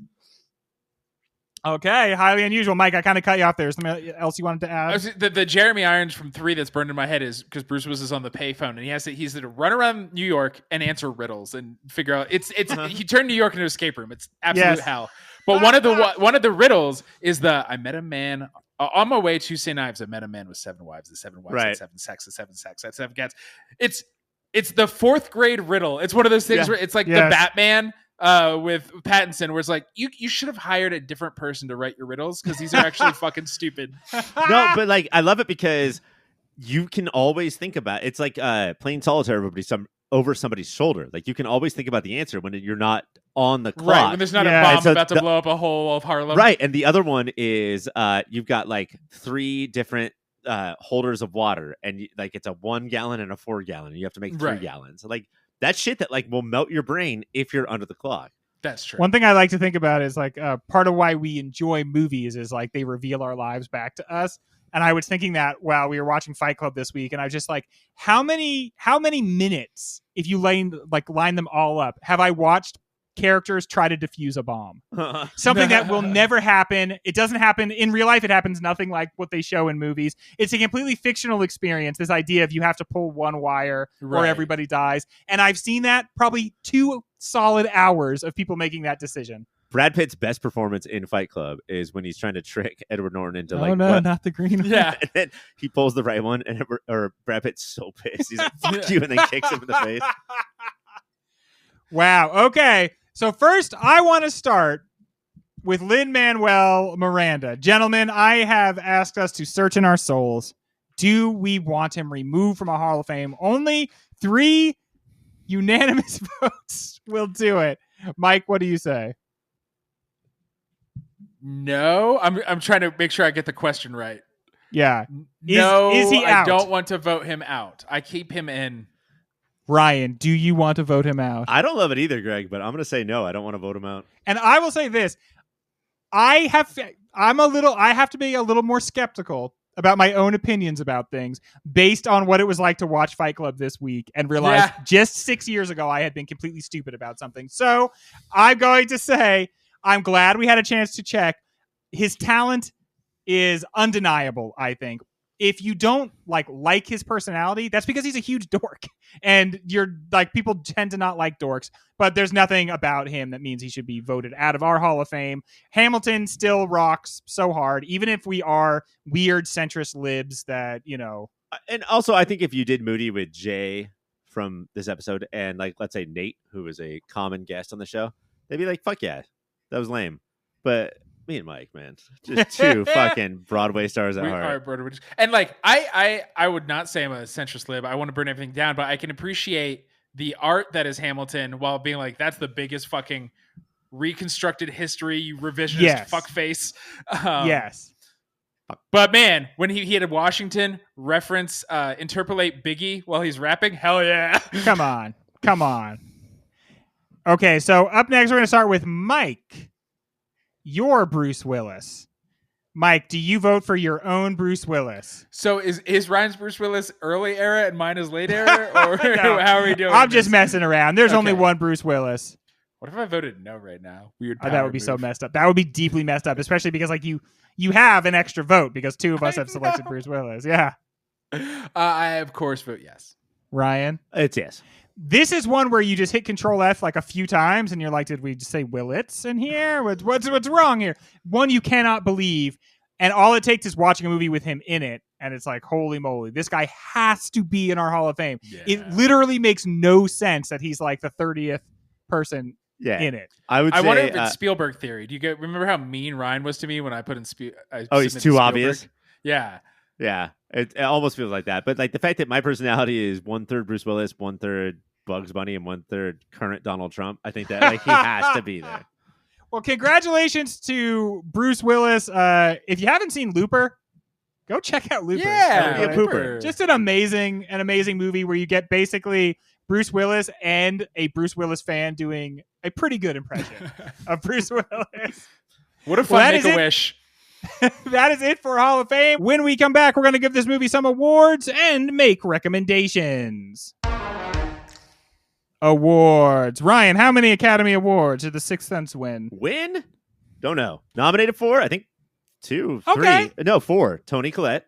Nice. Haley Joel Osment. Director, script. Okay. At least 4. Very good. The Academy getting it right this time. Well, it's guaranteed to win these next awards because they are all going to The Sixth Sense. Congratulations. Best Picture, Best Actor, Supporting Actor, Best Supporting Actress, Best Directing, Best Original Screenplay, and Editing.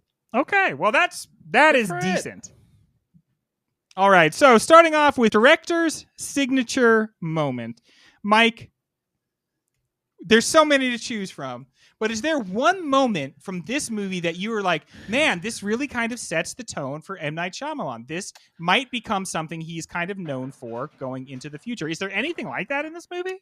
The sequence that I like, and I think you could pick a bunch, is it is Cole going to pee in the middle of the night, but it is the way he sets it up is Cole's peeing, and then he's already told us the rules, and then there's just a tight shot on the thermostat, and we see it just going, whoa.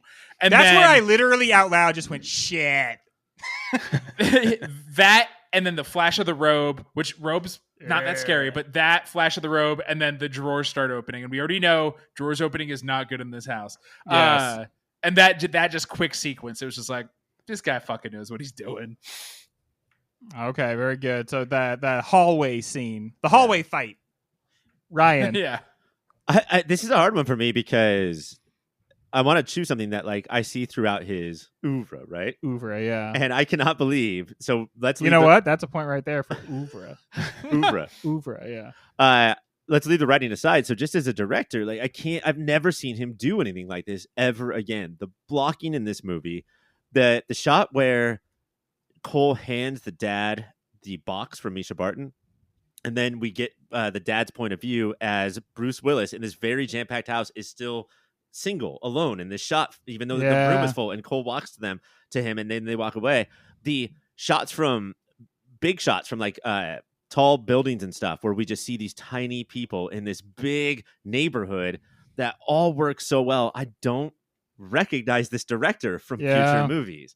So I'm going to pick something that I do recognize from the other movies, something a little bit corny, but I love.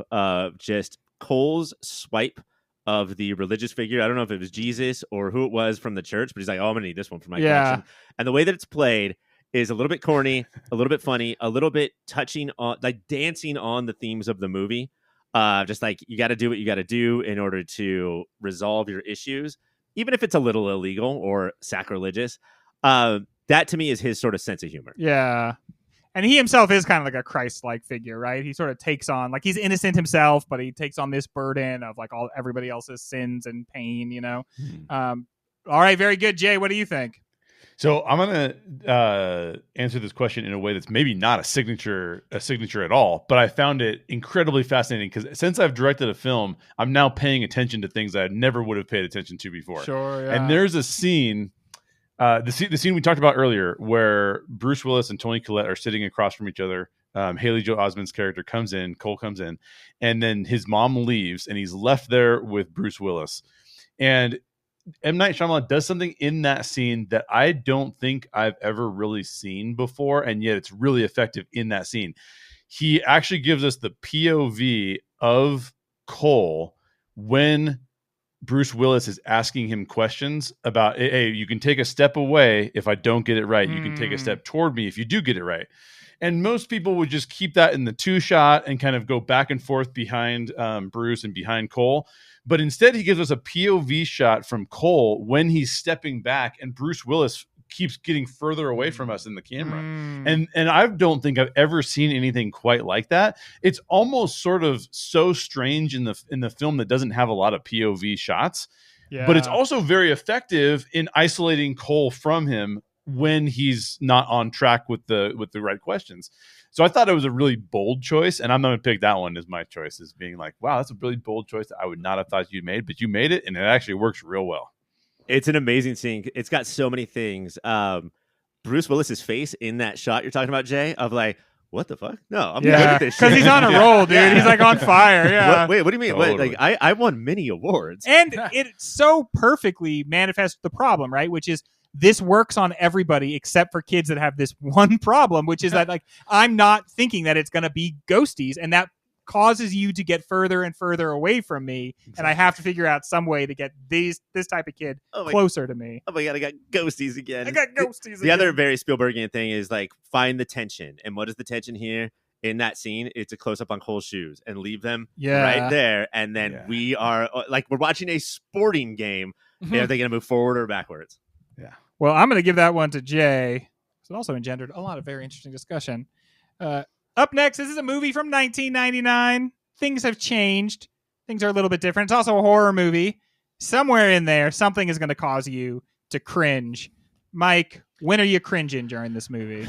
He actually goes to this well twice, and I didn't appreciate it either time, but I'll do the first time where it made me roll my eyes is Cole goes to, and showing, if you're not getting it now, this little kid is taking care of the adults around him, be they dead or not. His mom is having a nightmare, so he goes to take care of her. And then she just spills all the emotional turmoil she's going through as she's sleep talking. That's not how dreams work. That's not how talking in your sleep works. Fuck you. And for a movie that made so few like missteps, it really made me be like, oh, this is the kind of thing he takes on to the rest of his career for some reason. That's the lesson he learned from this movie, is people like scenes like that. I'm gonna do more of that. Expository dreams. Jay, when are you cringing during this movie? I mean, the easy choice is to go with the director showing up on screen. Yes, that is a good one. That's like the easiest one. But I'm gonna still go with the new boyfriend, because I still feel like that guy is played so innocently that it makes me just want to punch him in the face. Hell yeah. I just have to go with that. Yeah, he's got big work husband energy, you know? You meet the guy and you're like, there's, man, in another life we could have been friends, we got a lot in common, but honestly, I'm rooting for your downfall every day. Exactly. Every goddamn day. Also, when I saw them together, I was like, oh, and it's a younger man. And I was like, nope, that's just how movies work. They're probably the same age. Yeah, and exactly. I'm just used to something different. Shouldn't she be 15 years younger than him? That's how that matches up. Shouldn't he be Ryan, in a wheelchair? Yes. Except for those things we were just saying to each other. When did you cringe? It's the easy one for me, Greg. The guy can't act. And instead of saying I'm the Spielberg of the future, I'm the Hitchcock of the future, he always put himself in the movie. I'll do it, and I'll give myself like 7 lines. Yeah, dude. Like, remember how Peter Jackson is in Lord of the Rings? It's like he walks through one scene and you see his like very Middle Earth like visage, and then that's it, right? Like show up, kind of look at the camera in a way that causes someone to go like, did that guy just like look right down the barrel of the camera for some reason? Why would he do that? Oh, that must be the director. But man, when you're just in there talking, get out of here, dude. You don't fit in. Everybody can tell that you're out of place. Stop. I love that Peter Jackson story, though. I'm like, he's probably on the sidelines being like, I bet $10 I can walk through this and no one would tell him. Seriously, I'm just going to take my shoes off. I'm going to give that to you, Ryan, because that was egregious. All right. Music. You don't think of this movie as like music forward necessarily, but Ryan, when did the music really help you get carried away and transported? There's something that I have to pick because it's very effective music. This is James Newton Howard for sure. That sounds right. Sure. And we'll look that up when I'm done talking. But incredible score. I think that the close or the stuff that goes on when Malcolm is realizing what is going on is absolutely great music. But on the back of the soundtrack, very famously, this track is called Malcolm is Dead. Malcolm is Dead. And so if you had not seen the movie yet, there you go. There's the twist. The greatest twist musically since Chubby Checker, I would say. That's so dumb. That's definitely a point. What an audaciously stupid thing to say right near the end of the game where points are getting so dear. Jay, what do you think? What is the music moment for you? So I am going to, in a really dumb way, say the exact same thing that Ryan said, only because I didn't notice a lot of the music this time through, right? Like I wasn't paying attention. This is my second watch 20 years later. I'm watching it and I'm thinking to myself, I'm not paying attention to the music because I'm so invested in trying to figure out like if I can break the illusion that I created for myself the first time. But I watched a YouTube video that was talking about the soundtrack because I was like, I got to prepare for this. I got to come up with a moment.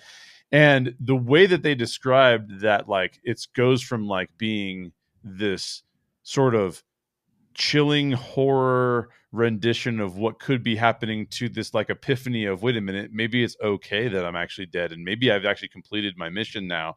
That's pretty phenomenal, man. Like the way that they transition that is unbelievable. It's hard to talk about somebody understanding the assignment, right? Like this dude understood the assignment. So fantastic stuff.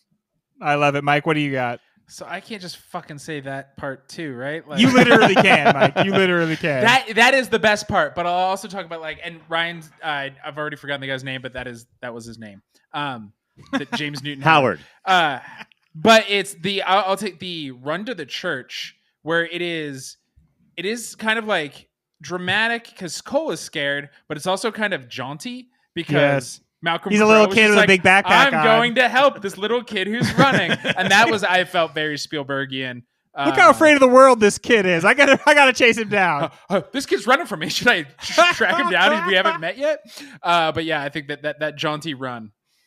That's the kind of music that you use when you do a trailer on YouTube for like The Sixth Sense as a feel-good movie. It's like Cole Sear is growing up. All right, well, I'm going to give it to everybody there because that was a good musical moment. Up next is funniest moment. Now, Bruce Willis, one of our funniest actors, but is he being very funny in this movie? Jay, what do you have as your funniest moment? I want to select the kids commercial and actually showing the kids commercial and how dumb it is. Yes. But the funniest moment in this film, in my opinion, is when you finish the film and the credits are rolling and you see Donnie Wahlberg's name and you go, wait a minute, that's Donnie Wahlberg? Yes. I did not know that.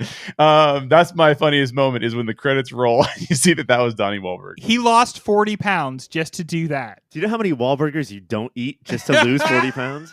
Also, did he lose a little bit of hair? Does that mean? Brag. Anytime you see Marky Mark or any of his brothers, it is just funny. It's like, look at that guy. Yeah, I love how the world. They have the right stuff. I love how he's like, oh, I'm not the only Wahlberg that looks good in my underwear. Ryan, what'd you have as funniest moment? Was it when Donnie Wahlberg hit play and Good Vibrations came on while he shot Bruce Willis? I'm going to do what I just did and swipe into Jesus. It's just fucking funny. It's shot really well. And then, but my favorite part is cutting back to Bruce Willis, and he's just like, oh, this kid. Yeah. And it's almost like if there was a Sixth Sense sitcom, then Bruce Willis's name would be it. Yeah, just But he does it. It's like such a subtle thing, but there's just a little swipey motion. It's very unexpected. Mike, what do you got? Mine is, it might be the third time they're in the church. And this is, they have gone their separate ways. Bruce Willis has said, no, I have to take care of, I like how open and honest you are with this kid most of the time, but don't be like, I can't help you at all because I've been a bad husband, kid. Like, but he does that. So they're separate. And he comes back and Cole is like up in the second pews on the second, I don't know what this shit in the church is called. Church but 2. He's up there. Church The 2. choral loft. And he looks very like Joffrey from Game of Thrones. He's looking down very haughtily and he goes, have you been running? Like, and just is like judging this bastard who like abandoned him for a second. And just, I don't know, his attitude towards him at that point really tickled me. The other thing that we didn't talk about, like in where they break up and then they come back together, is Bruce Willis says, I can't take care of you. And then he listens to a tape of Donnie Wahlberg. Yeah. And hear Ghost in the background. And Toni Collette starts to think that her son might be telling the truth when she stares at pictures and sees little glimpses The in all glimmers. the photos. And again, it's like him saying, you believe what you want to believe. You see what you want to see. I'm showing you that like the movie is telling the truth. Yes. You know? Yeah. It's just like we can go back to the tape and it's there. There's a different version of this movie where we never really know if this kid's actually like that, but it very much wants to let you know everything about it. Yeah, like, no, definitely, here's the glimmer, here's the voice. And it's like, well, you've already proven it. We already know you can see 10 people. Bro, we're with you. I'm going to give that one to Jay because just, it's funny. Just, that's Donnie Wahlberg, everybody. There he is. Okay, now it is time. The most prestigious of awards. Pound for pound performance. Mike, who do you give the award for pound performance? This is hard. I know. Because we have some killer performances in here. And Mike, how much are you right now thinking, I can think of a couple, but what is Greg thinking? Greg? Yeah, Right? yeah, for sure. But what I'm going to say, and because I do believe it, is like, I think 20 years later, the world would acknowledge this, but Toni Collette, to play a mother who's just trying to keep it together, who thinks she's protecting her kid, but is also letting lies slip by. There's some obvious lies. There's some stuff that she's not asking. And some of it I get. Some of it is like, ooh, that's brutal. Where she's like, you've met Cole, the kid who wears glasses with no lenses in it, and you think he got those scratches from climbing trees or doing sports, Tony? Come on. And just her performance the whole time, just like, at the end of a rope, desperation. She crushes it. All right, Jay, what do you say? Again, I'm going to tell you my runner-up first, and then I'll tell you the other one. The runner-up is the dad who realizes that his wife is the culprit. Because this dude has 30, like what? How many? 15 seconds of screen time. Has to confront the camera and start crying. Dude, like, nails it, right? So amazing.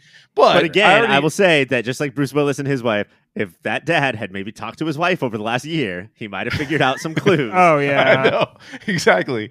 But I'm going to actually give this is my preamble was my previous answer, because I did not know that was Donnie Wahlberg. I would not have known that was Donnie Wahlberg until I saw the credits that it was Donnie Wahlberg. He disappeared as Donnie Wahlberg and appeared as Vincent. And I have to give him the props for that.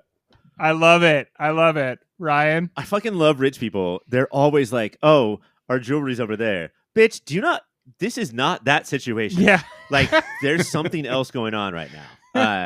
I have to give it to Haley Joel Osment, because I think that, like, on a book that's called Child Performances of Hollywood, I think that it's Tatum O'Neal from Paper Moon and Haley Joel Osment in this movie. I cannot believe what a naturally fucked up little boy he is. Yeah. I hope he's okay. I've heard recent things that he's not, but I hope that he's working through that.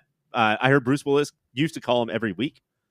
Probably not anymore. But I cannot believe how this kid is never cloying, is never like just that sort of child performance that we always expect of like, oh, look how smart he is with his quips and stuff. Just like Bruce Willis, it's the most natural performance with the most unnatural or supernatural thing. With kids, you almost always get like, okay, I can see how this kid's doing the work. Right. Like, this is what actors do. He disappears into this so fully that there are moments where I'm like, but I've over the course of the show, I've become a big proponent of the idea like we shouldn't put kids in movies. Like, it's not good for them. You can see it not being good for him. Like, this is emotionally, I think, too much. Not that he was treated poorly on set or anything like that. I just think it's kind of like an emotional burden that, like, for the kid to put himself into that emotional state where he's literally crying.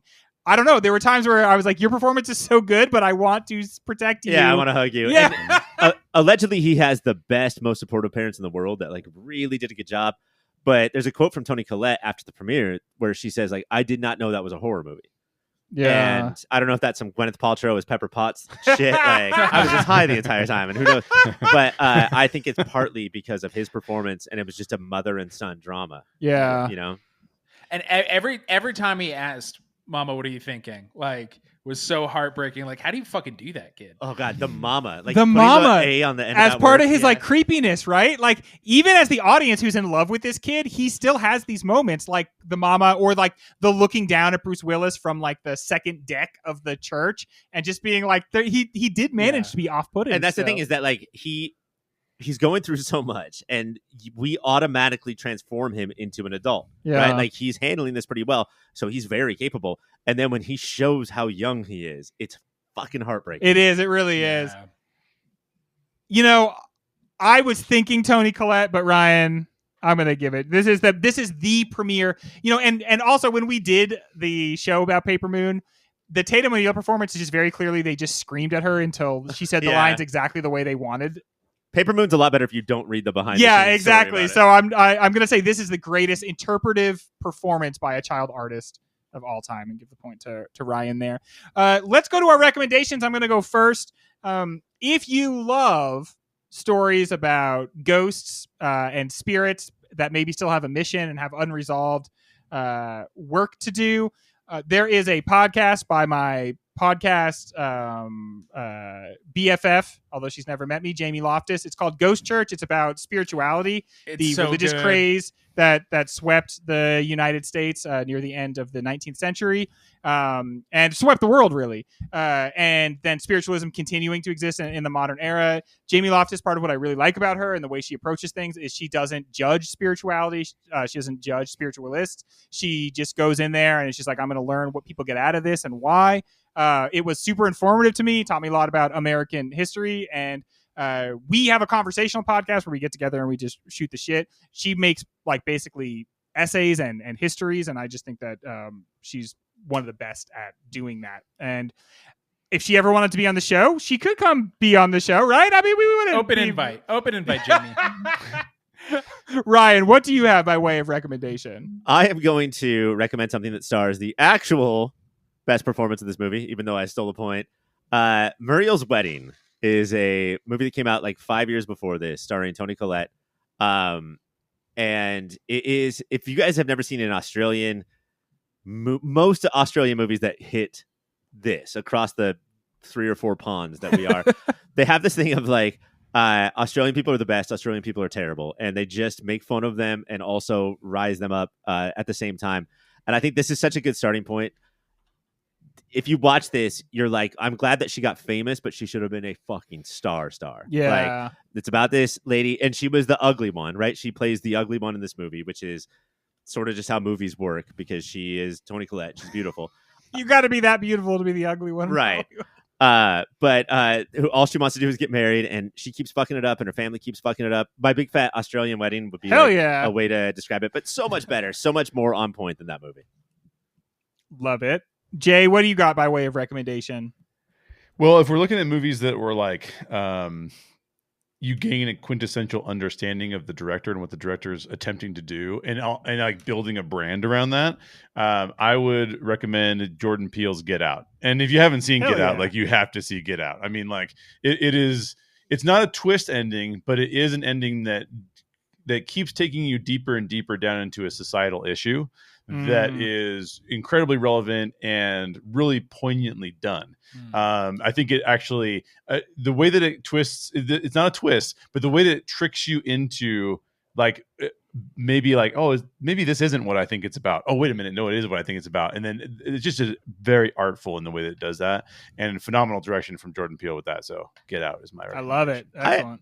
I remember Allison Williams walking down the stairs twisting my ass. Like I was surprised. Yeah, that it reminds me of Sixth Sense in that as soon as the movie had resolved and you figure out exactly what's going on, my first thought was, I can't wait to watch this again, armed with the knowledge of what's really happening, to see all the ways in which it's like foreshadowed or brought into the plot. I love movies like that and books like that, where you can, your second viewing, you take some pertinent piece of information and it just causes even deeper levels to open up. Get Out's a good one. Mike, what do you got? I got 3. In 1993, a little book called The Ghost Next Door, which was the 10th Goosebumps book, came out. It blew my mind when in the last chapter of that book, it revealed that the protagonist, who was slowly making friends with the ghost, was a ghost the whole time. Spoilers, dude. Can you not announce spoilers for 6 future years. Goosebump readers? 6 years before this movie came out. Spiritual sequel to this movie, if Cole grew up and wanted to party and was kind of a dirtbag, it's called The Frighteners. I actually think every 2 seasons I recommended this movie. More people in the world need to watch it. And then my last is, if you want a horror movie that hits, like, it's about emotion and communication, it is the more we get from him and the more I think about it, the one good Mike Flanagan TV show, and it's The House on Haunting Hill. All right. The Frighteners was the movie where Peter Jackson walked onto set and was very noticeable and had to run off as fast as possible. While you were talking, Mike, I also thought of The Others, a movie that does a similar thing to what you've been talking about. The Others is really good. And deeply scary. Deeply scary, but I do remember on in the trailers and the poster, it says the best twist since The Sixth Sense. No, it's the same twist as the Sixth Sense. Don't fucking hang lantern on that, guys. You might as well say, from the people who saw The Sixth Sense. All right. Well, that is the awards and recommendation segment. We're just going to roll right through the outro and let's get the scores going. Mike, you had 28 total points. Jay, you came in at 37 total points. Damn. And then Ryan, you clocked in at 33 points. Mike, we should have directed a movie. Maybe if you guys had apparently it gives you some insights that you can share to direct a movie. So we said we were like all about this movie. Obviously, we felt like it's got a very strong chance. Keep in mind, because we did a whole show about it, this wasn't even in contention last time, and it might win. But let's also talk about some of the moodies that it might take down. Ryan, I'm going to go with you. What do you think are some of the moodies that this could possibly... Honestly, like, I'll answer your question with a question, because we're not the Oscars and we're not prejudiced against young people. Is Haley Joel Osment nominated for Best Actor? Oh yeah, I think so. This is not a supporting role, right? Oh, definitely not. I would say he is carrying this. He is certainly the lead guy. Another movie I was thinking of was Best Duo, Best On-Screen Duo. Sure. And one that Jay has sort of talked to me into tonight is Biggest Shithead. That fucking dude. Yes. Yeah. A guy who maybe would be blindsided by the amount of negativity directed at him on this particular show. Can you imagine just like you're trying to hit on a widow, which admittedly is a little weird. It's been less than a year, but then 4 guys start a podcast or do a podcast about how shitty you are. Well, is it that guy or is it Tommy Tomasimo? Because he's also a huge shithead. Okay, also, there's a couple shitheads in here. That kid is like your classic Philly bully. Or like the Burbs of Philly bully. And Tommy Tomasimo, one of the most Philadelphia names I've heard in my entire life. The hat right now you're wearing, Mike, is the most Tommy Tomasimo hat I've ever seen. You become what you hate, Ryan. Well, Jay, thank you so much for joining us tonight. What does the future hold for you? What projects are you working on currently right now that we should check out? I've got a project coming up next month. Actually, I'm doing another short here locally in Colorado. It's going to be about it's called Disclosure, and it's about in 1966 people being interviewed and interrogated about the alien phenomena. So I think it should be if you're a fan of that kind of thing, I think you'll like it. Okay. All right. Very interesting. Very cool. Be sure to check that out. Well, that is all we have for the Sixth Sense and Fight Club show. We have a lot more good episodes coming up this season.